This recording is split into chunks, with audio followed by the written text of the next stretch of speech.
everybody, and welcome back to Drawing with Paolo. Today we're going to draw a Star Destroyer, and if you break it down into its individual pieces, you can see that a Star Destroyer is mainly made up of a pyramid that is stretched out, and it sort of looks like I would say a kite from above. And so here's the kite shape, and there's a line here, a diagonal line, which is parallel to this line over here. See, this line here is parallel to this one there.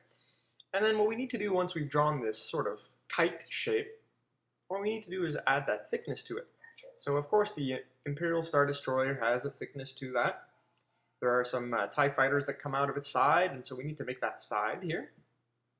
Same flat front, where it's flying forward, and then we're going to add a little bit of thickness at the bottom, so that top kite piece, well, is repeated at the bottom of it. So we need to retrace this line over here and attach it at the front, just like that. And so these are the basic shapes to the Star Destroyer. Now we need to cut it down the middle to find the middle section of it, because it is sort of bent, right? It's at an angle, and this little line down here will prove to us that that's the bent part. After that, what we need to do is design the bridge and all that stuff. So there's like a little building that's set up on top of the Star Destroyer here. So we're going to start with a little rectangle, and we can still have the rectangle thickness on this side. There we go, a little bit better there, and draw the line across. And there's a little bit of a bend there where the metal section of the ship is. It's sort of as if you would to lay down a piece of paper on a triangle. What would happen is it would fold a little bit. And that's what we're trying to do here in this rectangular shape. So I'm going to add a line at the back, put the thickness over here to that first block. Once this first block is drawn, everything else will go much smoother. Let me add, I'll make this a bit straight over here. And let's erase all this stuff. We don't need any of that anymore. Okay, let's add the layer behind it, which is just another level, just like a multi-layered building on top of the Star Destroyer. And I think what George Lucas had in mind, and the artists, conceptual artists that were inventing this, essentially decided that they would reproduce a battleship, I suppose, a United States battleship or Canadian cruise ship or whatever else. Let's erase these lines. We don't need those anymore. And the bridge essentially is like the tower that's right in the middle of that ship that allows for the captain and admirals to see where they're going and where they're traveling, and to guide and steer the ship. So that's sort of the same here. We need to make these sort of rectangular pieces lay down one on top of another. And so here's that height of this one. And they're all pretty much the same height, I would say. Each slab is the same height as one another. Pull the line down this way, and we can erase the stuff that's inside here. We don't need all this. All right. Okay, so we're going to keep building that up as we go on. And I think this will be the last row, so it's like 3-story building here. That sort of looks like Inca pyramids, right? Or the Machu Picchu. If you pay attention to Inca pyramids, they are pyramids, but they're not. They don't have a slope that continues throughout like the Egyptian pyramid. In this case, they're really like stairs. Let's get rid of this line. We don't need that anymore. So they're just like Inca pyramids, where there are stairs that bring you up all the way to the top, and every level is just a little bit smaller. And that's how I tend to see this ship. And then there's this little piece down the middle that has a thickness to it. And it's just another part that's added to that. We're going to put it in for detail here. A little bit of a thickness. Then of course we got that sort of column in the back that holds up this other diamond shape. So there's the column, and then on top of that, in front of it, there's like a big diamond shape, or you can imagine a big screen at a baseball game or a football game. It sort of looks like that. That's what I imagine it. And so it's a diamond shape, it's sort of elongated, right? More horizontal than high. And I think it's a little too high, so we're going to erase this and just make it shorter. I made it a bit too high. Yeah, this will look better like this. Yeah, that's better. All right, so we're going to add the thickness again, the height of it. Make that pyramid, that triangular shape, and bring it back down on this side. Then we're going to add the thickness to that. And when you're drawing the thickness, keep in mind that we have to keep that same diagonal as this line here, right? So same angle there, because we're talking about perspective. When we have things in perspective, lines tend to follow each other. And we can draw the top just like this. All right, let's start adding detail. First detail, of course, is adding a little bit of a triangle at the front. This triangle is probably just for aerodynamics, you know. Maybe it needs to fly through air, sort of like in episode 2, and you can see all the Star Destroyers taking off. Well, they need to be aerodynamic as far as when they're in the air, but when they're in space, that doesn't really matter, as there is no air in space. Let's erase these lines, these little fine lines there. Get rid of that. Then what we want to do is put in these little globes here at the top. These little balls, if I remember properly, they're what generate the field. They're field generators, essentially. So they create the field, the protective field, the shields, if you like, around the ship. And then in one of the episodes, they try to blow up one of those spheres there, and then because that explodes, well, they can actually attack the ship better, and they make it crash into the Death Star. So we're going to erase this little square here. We're drawing a side cube there, a sort of elongated one that detaches from the main building. All right, now we're going to add the column in the center. Just goes beyond that pyramid shape. So we're going to add a little rectangle here at the top. And those globes, by the way, are sort of designed with triangles in mind. There are sets of triangles that come together that make that globe, and we're going to give you means of representing that. But first we're going to finish off a few of the outlines here, and then we're going to color some stuff in. So let's imagine this. So imagine that there's a star or a sun on the far right side of this spaceship, and it's shining horizontally towards it. So it's not so much above, it's not so much below. It's pretty much even to the same angle or same height as this ship. So it should illuminate only one side of it. So in this case, everything that's on the left side will be dark. And we're going to start adding a few details inside the face of this shape here at the top. I'm guessing it's the bridge. It's where people make decisions and pilot this thing. This thing is monstrous. It is huge. So you need, good visibility when you're piloting it, and you probably need to be at the top. Yeah, I know, and there are probably computers doing that anyway, but just to say, you need to see. And so what I'm doing is I'm just drawing a bunch of shapes, and you can imagine what, to make this easier as far as drawing detail, imagine you're drawing a labyrinth inside that. Every one of those shapes that you're trying to create should resemble a labyrinth, and that's sort of what creates the detail inside the ship. Okay, so let's add more of those.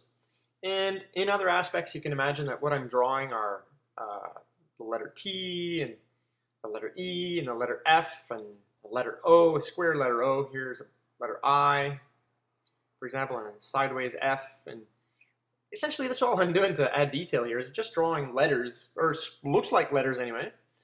And here we're going to color in the bottom part of this column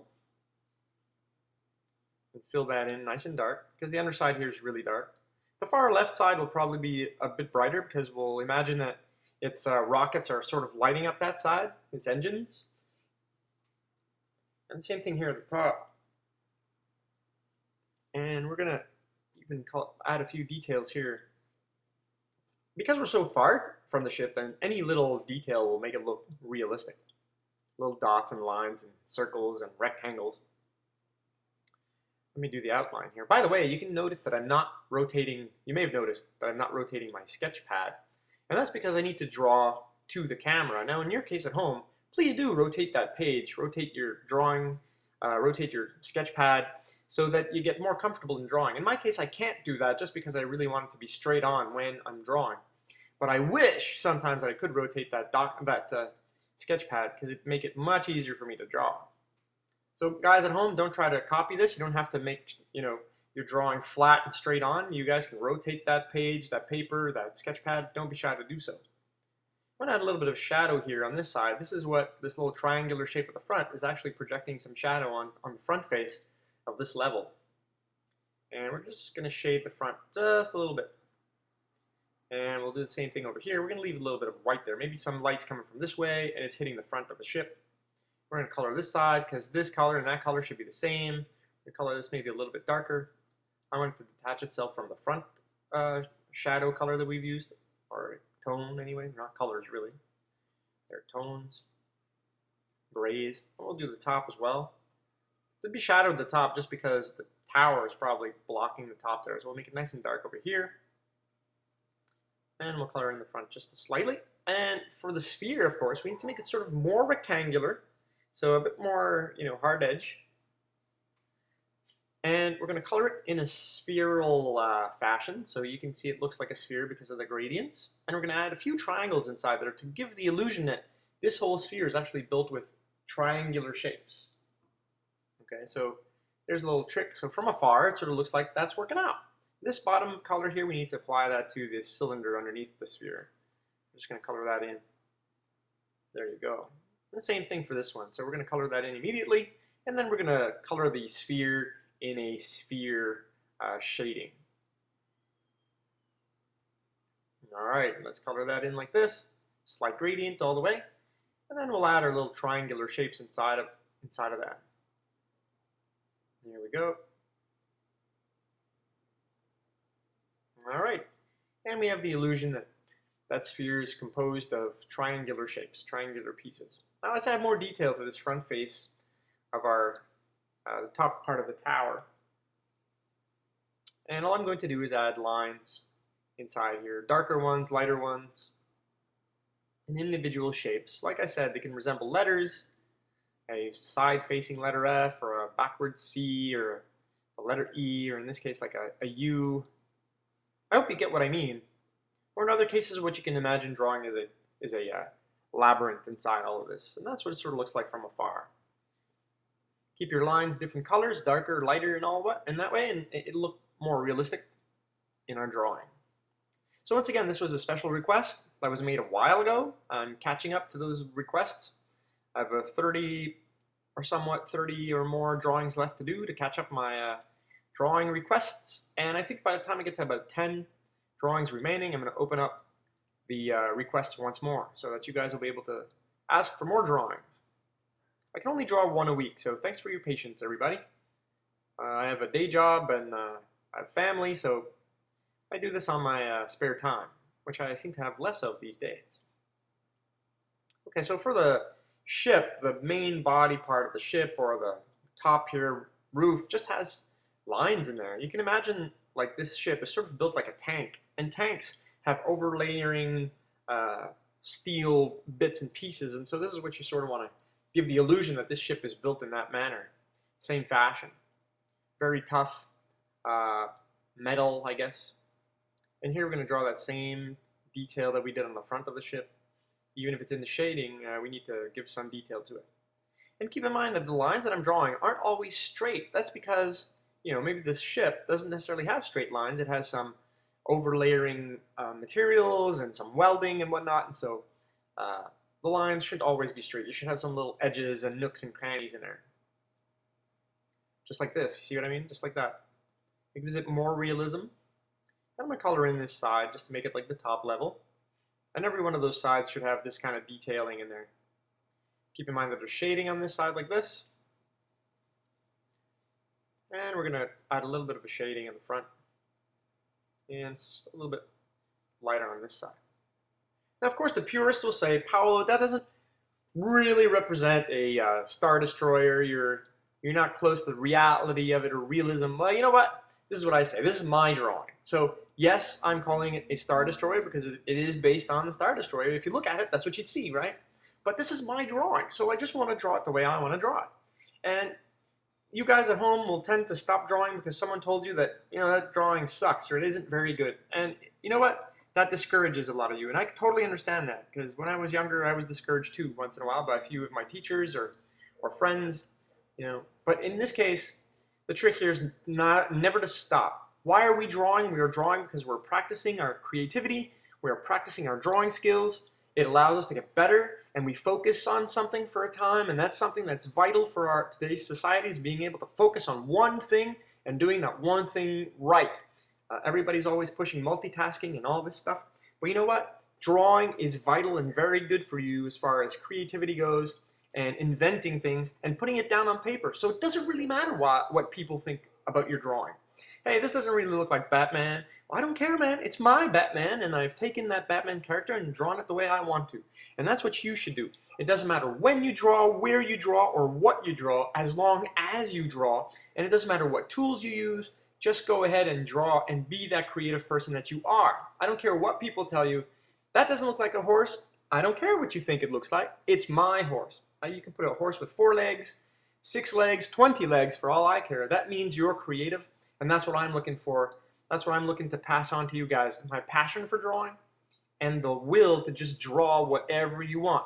And so those that will say this is not really a Star Destroyer, well, you know what? That's fine. You can think that. That's cool. I appreciate your and respect your comment, but in this case, I'm just going to draw. I'm going to draw what I want to draw. And so this is my Star Destroyer. Which, as I bring up that idea of the Star Destroyer, I'm sort of wondering where the cafeteria is in this place. It's like, where's the cafeteria? I guess there are many cafeterias because there are so many Imperial troops in there that they have to eat, right? So I'm wondering if there's like one at the top or if it's somewhere in the middle of the ship. I have no idea. So as I'm babbling along here, I'm just adding a few details left and right, just rectangles and squares and things, and just to add some detail. And sort of like the tree that I drew for my leopard. Well, the bark of the tree, I just zigzag things to give it a feeling of the tree. Well, it's sort of the same thing here. But we're not drawing something that is as natural. We're making it more cubic as far as the shapes that are inside there. So straight lines, rectangles, squares, that represent technology. Okay, so you don't want it as fluid a line. Well, not this ship anyway. Back in the day, when these guys were invented back in the 70s, our idea of futuristic stuff was pretty much straight lined and pure and whatnot. So that's pretty cool. And it's evolved as, you've seen Star Wars episodes come on. You've seen that the Naboo ships are much more sleeker and more fluid and very contrasting to these Imperial ships. All right, there are details here. You can imagine these as being buildings and all that. So that's the detailing I'm trying to apply here, is like what would a building look like as far as some details with the brick and the glass and all that. So just drawing lines, and that's pretty much it. All right. So we're going to color this little rectangular piece that's poking out, and we're going to add some detail on it first. Yeah, a few lines here and there, and you got to imagine that this big tower is making a shadow on the deck there of the Star Destroyer. So we're gonna create a shadow here in a few minutes. Just gonna add some detail here to the front side. All right, cross hatching, a few zigzags and whatnot. Same thing over here. We're gonna color this guy in real quickly. All right, that's looking pretty good. Sort of looks like a layered cake on top of the Star Destroyer. Okay, so here's my outline. I'm going to smooth this out. Add a little check here, because this is where, there are little checks in these ships, probably where other ships can come and dock, or maybe there are gun bays in there. I'm not sure what. And we're going to add the other side over here. And of course, if there are little ducts here on the side, then that means we have to repeat that at the bottom too. So we're going to pull a line here, a thick line that needs to follow that gap. So here we go, all the way around. We can't see it here so much as we need to go back to the front. Pull it back here, go all the way across, stop, and start it up over here. Okay? And then if you've got that check, you got to repeat it here at the bottom, right? So put the thickness and then pull the line across again, add the thickness, and pull the line back. And you'll notice that now my thickness isn't as thick as I did it originally, and you can see those light lines that are a bit thicker. I like it thinner. I want my ship to look much more massive in this sense. So we're going to erase all this stuff here with one swoop of the hand. Whoop, like that. By the way, don't try this at home. These techniques are really just, illusions. I can't erase with my hand. I really need an eraser. But it makes it more cool, It's cooler. So we're going to color this whole side of the ship because the light is coming from the right side. And because there's a little bit of a bend in it, the ship is gray all on the left side. Okay, the light can't hit it there. And I'm going to darken this part of the bridge, I suppose. And we're going to add a shadow line that's coming across this way, and there's maybe a little bit of a gap there. And it comes back, and then we're going to color all that stuff in nice and dark, because that's what, we want that shadow to look realistic. So we're going to color that in much darker. And now you can really tell sort of where the light's coming from. It's coming from the right side. I'm going to color this portion of that thingy that's here as well. That detail is coming out nice. Pretty good. All right. Now we're going to add a few more details. So we're going to detail the top part of the ship. And what I intend on doing is drawing some squares and rectangles and things like that that are overlaid one on top of another, so that you can imagine like big hunk of steel plates put together and welded together on top of one another. And my imagination for this is take some playing cards and just let them drop on the floor and watch them how they layer on top of another, but make sure they're all straight because you don't want sideways cards. And so those cards can be redrawn on top of this ship, but of course with a thickness. So like this one here, you see that there's a little bit of a thickness to this big metal plate. When I say metal, maybe in the future, you know, they don't use metal. But then again, this was a long time ago in a galaxy far away. So it wasn't the future, it's the past. It is a long time ago in a galaxy far away. Their technology is more advanced than us, but if you believe in this stuff. I'm talking about this as if it's real. You know, I was born and 6 years later I went to watch Star Wars at the movies, so that's how old I am. Alright, so I'm going to draw a little bit of a nook here. And because that's sort of recessed there, it'll produce shadow. So there should be a little bit of a triangular piece right here. And then we'll add some shading underneath into the front there. That'll add a little bit of a recess. Looks pretty cool. And then we're going to color the whole side of the ship here, which is nice and dark because it's in the shaded part. And we'll leave little doors there for TIE fighters to fly out of. TIE fighters and whatever other ship. The A-Wings and so on. Color that in. And then we're going to leave little lines here for the floor and all that. Alright, so by the way, the best place to find my drawings is on my YouTube channel. So I have a lot of people saying, I can't find all of your episodes. I'm watching episode 67 here and I don't know where all the other episodes are. Well, if you want to find all my episodes, simply click on my name that is in blue next to one of my videos and it will bring you to my YouTube channel. And you'll be able to find all of my drawings there. And it's the best place to view my drawings because you only get my stuff. If you go about searching me up in YouTube, you'll find my things too, but a lot of other stuff will appear and you'll most likely find the same videos over and over again, like the most watched ones and so on. But if you want to see all the videos, my Leopard, my Darth Maul, my Yoda, and my TIE Fighter and all that, well, go to my YouTube channel and you'll be able to find all of them there. Alright, we're nearly done with this guy, so we're going to add a few more lines. Imagine that we've welded all these pieces together. So we're going to add a few more rectangles and squares and things like that, and some darker lines, some lighter lines. And we're going to do the bright side soon. We're just going to add a few more details back here. Alright, so maybe a few more, let's say one of these things, like just longer lines, close to one another, sort of like that. Just add detail. We're just adding detail. It doesn't matter if it's real or correct or not, as long as it represents what we're looking at or what we're looking to reproduce. The right side, the bright side, will be just a whole bunch of dots and lines and things. Probably laser cannons coming out of them and whatnot. And you know what? We need to reproduce our little nooks here on this side and add a few dots and lines and things like this too. It's really that simple. You don't need to go crazy with this. You can look at, you know, it's your drawing. You do what you want to do to your drawing. This is what I want to do with mine. So I just want to add little dots and things like this on either side. Alright, make this a little bit darker. Add a few more, you know, details. And that's that, guys. We're going to color the front here and add a few more things to the front of this Star Destroyer. But essentially, that's what I intended on doing today. So for those of you that wanted to see how to draw a Star Destroyer, I hope this pleases you. I thank you once again for watching Drawing with Paolo. Thanks for being a lot of my fans. I appreciate it so much. These drawings are meant for you. So we're going to color this little part left, and I'm going to wish you an awesome day. Thanks for watching. See you next time on another episode.